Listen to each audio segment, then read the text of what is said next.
Hello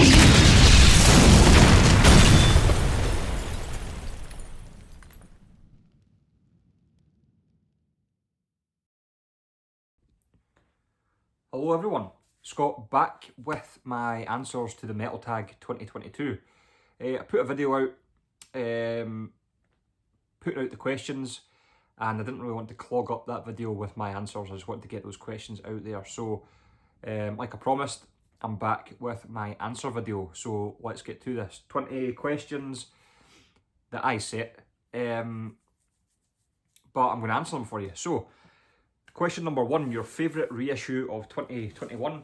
It would have to be Sodom and M16. Just awesome. When I saw this come up for pre-order, I was all over it. Originally released in 2001, I want to say. Yeah, 2001. But just awesome. Start to finish, great stuff. Has a couple of live tracks at the end as well. Came on orange vinyl, so amazing to finally have Sodom. I've got it in a kind of cloudy cover, but artwork's awesome, songs are awesome, so there we go. Sodom and M16. Number 2, a band you discovered, old or new, in 2021. For me, that was the band Ram, and this all came about because apparently my wife didn't have enough on my Christmas list. So I thought, do you know what? I'd heard of Ram, but it was a band that I really hadn't kind of taken much notice of. I know a couple of guys on YouTube have showed Ram, and I'd kind of just ignored them. So found a couple of their albums on Amazon pretty cheap, so I stuck that on my Christmas list. Got these in, and I tell you what, awesome. I'm a Ram fan. This is their latest album from 2019, The Throne Within, and it just hits the spot. Awesome. So Ram, I discovered. Now my iPad's shut off with my questions. Come on. Right, here we go. Okay.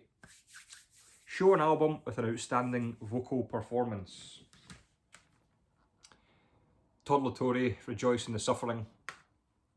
Just an amazing album, amazing musically, but his range is superb. I mean, you've got, obviously his vocals are very like Jeff Tate from Queensryche, so he obviously does that.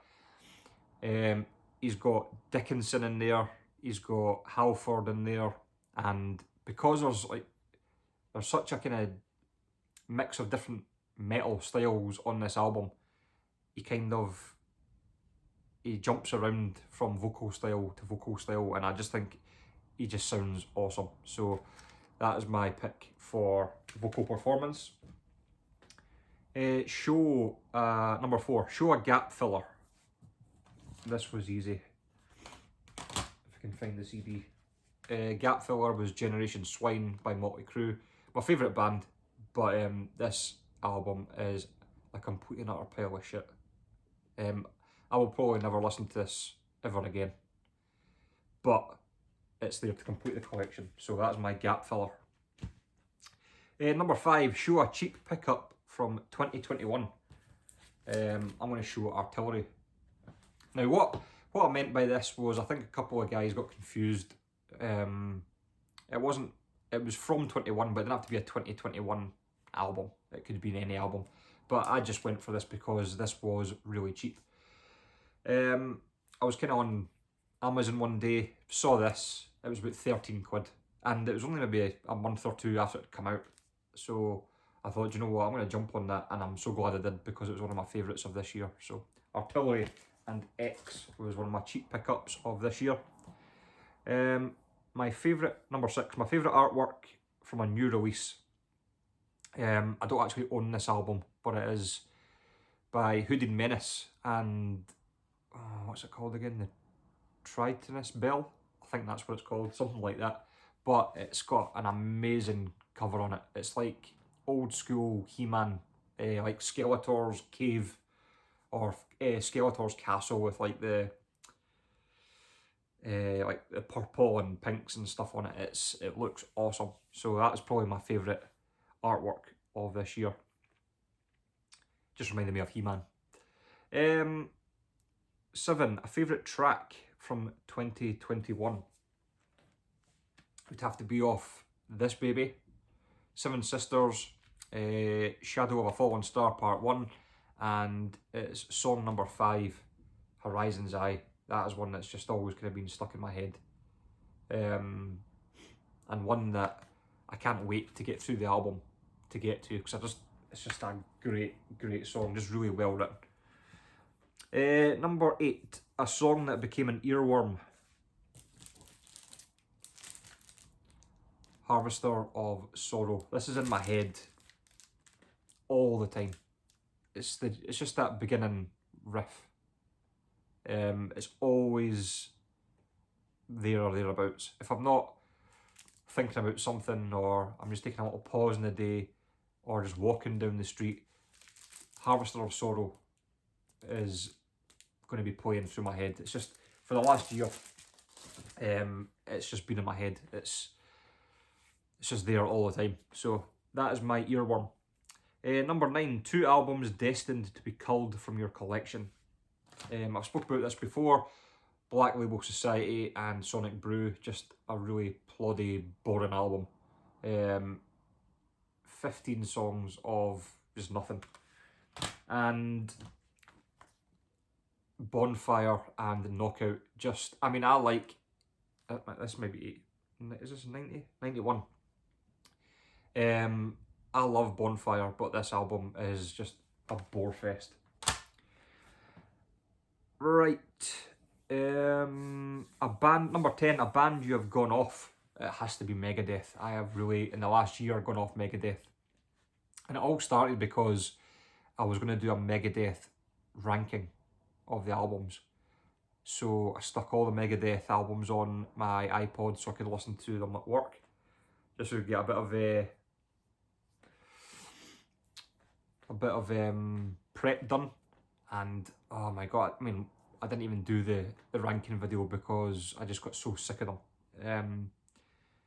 Yeah, so I've gone off Megadeth. I've got an album coming out this year, I think, and unless it gets massively rave reviews, I'll probably won't touch it. Number 11, a 90s album recommendation. I would have to go for 1991's Play God by Reverend. David Wayne on vocals, formerly of Metal Church. Pick it up, it's awesome. Number 12, show a 7-inch single or name a single that sold an album to you. I actually picked an album from this year again, and it's Halloween and it's Skyfall. Just an awesome track. That track is head and shoulders above every other track on this album. Now, it is a good album, so that just tells you how good Skyfall is. I just love that song. I mean, I thought it was okay when it first came out, but when I got the album and I listened to it more and more, it just really stuck with me. So Skyfall, that is my a single that sold an album to me. Number 13, name an epic song of 8 minutes or more.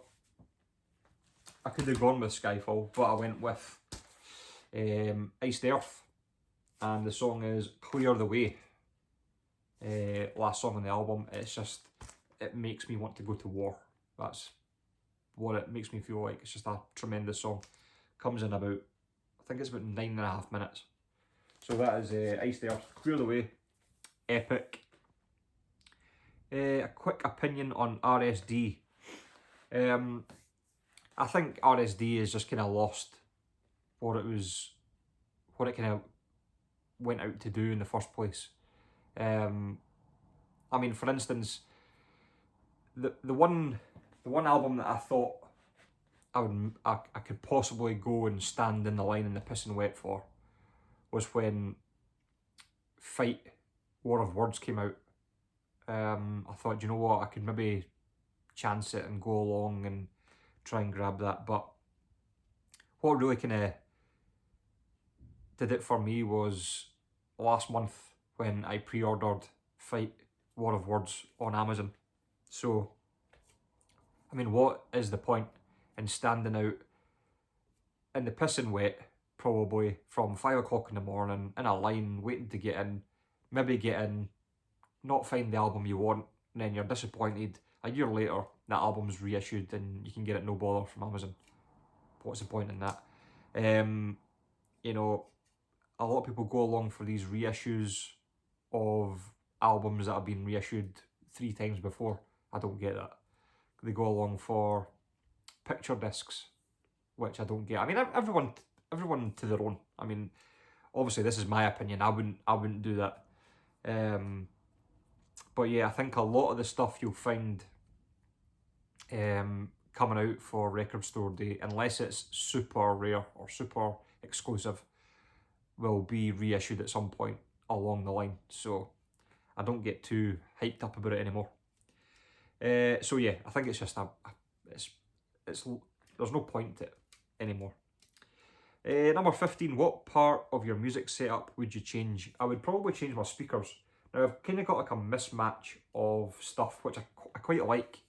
You know, I've got like a 90s CD player, I've got a 90s receiver, I've got a new turntable, and I've got cheaper speakers, but I wanted floor standing speakers.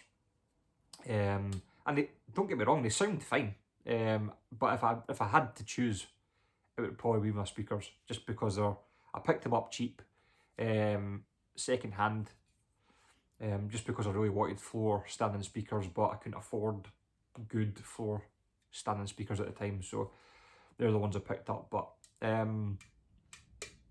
yeah, I just think they look aesthetically pleasing. So speakers. Number 16, biggest musical disappointment of 2021. I think it's the rise in price of vinyl. That's what's really pissing me off. You know, 5-6 years ago, you were looking at max £22 for a brand new release. Now you're talking 32, 35. You know, on the lower end of the price hike, maybe 27. You're like, I mean, it just shows Halloween. I would love to have got that on vinyl at the time, but it was £27.99, and I'm not buying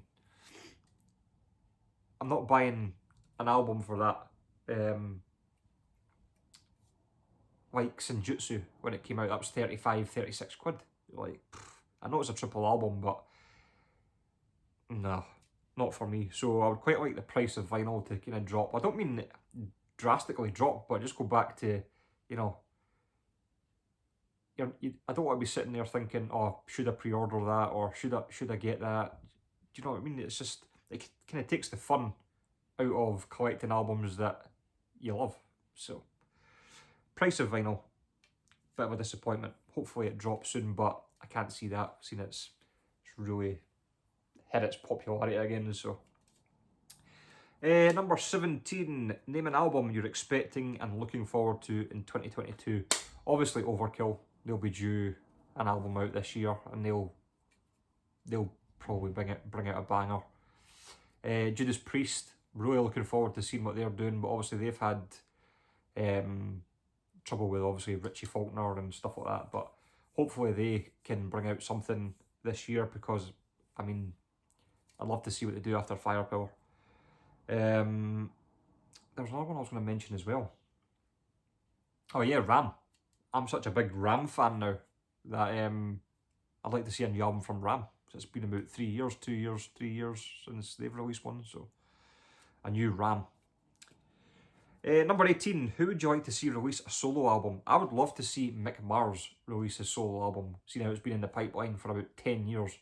I know he's recorded a couple of songs with John Corabi for it, but I really like his style, that kind of like metal blues style, and you know, an album with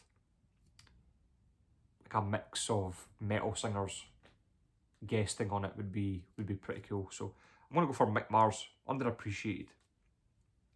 Number 19, show a placeholder album you would rebuy in better condition. Well, this was easy. I would go with Exodus and Impact is Imminent. Picked this up really cheap on eBay, which should have said it all. I mean, the cover's okay, but the disc is absolutely ruined. I was really disappointed when I opened this actually, and I should have known because I got it fairly cheap. But I do get things fairly cheap, so yeah, it came in and it looks like it'd been frisbeed across the ground. I mean, it was so bad that I had to take it. The noise was so bad. I took the needle off the vinyl, and I mean, it looked like chips had been taken out of the vinyl. So I mean, this isn't even good for like a dinner mat. It's wrecked. So that is a placeholder for me. And number 20, because of cost or availability, what album have you yet to pick up? Streets by Savatage, Gutter Ballet by Savatage. I'd love to get those two. I think Gutter Ballet is getting reissued this year, so that'll be awesome. Streets, I think, won't be far behind, so I'll definitely be picking up Streets. One of my favourite Savatage albums. But if you want to grab that on vinyl, you know, an OG version, you're talking three figures, 150, 200, and I am not paying that for a vinyl, no matter how good it is. So, yeah, that's quite costly, and you don't see it, so it's cost and availability with that one. So, Savatage, Streets. So there we go, that's my 20 questions. Hope you guys enjoyed that. Hope you guys are enjoying this vinyl tag, or this metal tag. And I'll see you soon. I've got a couple of... I'm going to try and be better this year. That's my my YouTube resolution. I'm going to try and make more videos this year, be a bit more active. I've just had a lot of stuff going on. But I'm going to try and get a video out in maybe the next week. There was a thread that was kicking about maybe about a year ago. It was the 10 most expensive records in my collection according to Discogs. Now, when that thread started going around, I hadn't got all my records on Discogs yet, so I stayed out of that one. But now it's all good to go, and I think I'll finally jump on that thread and go through my top 10 most expensive records according to Discogs. So look out for that. But in the meantime, like, comment, let me know what you think, and I'll see you guys very soon. Cheers.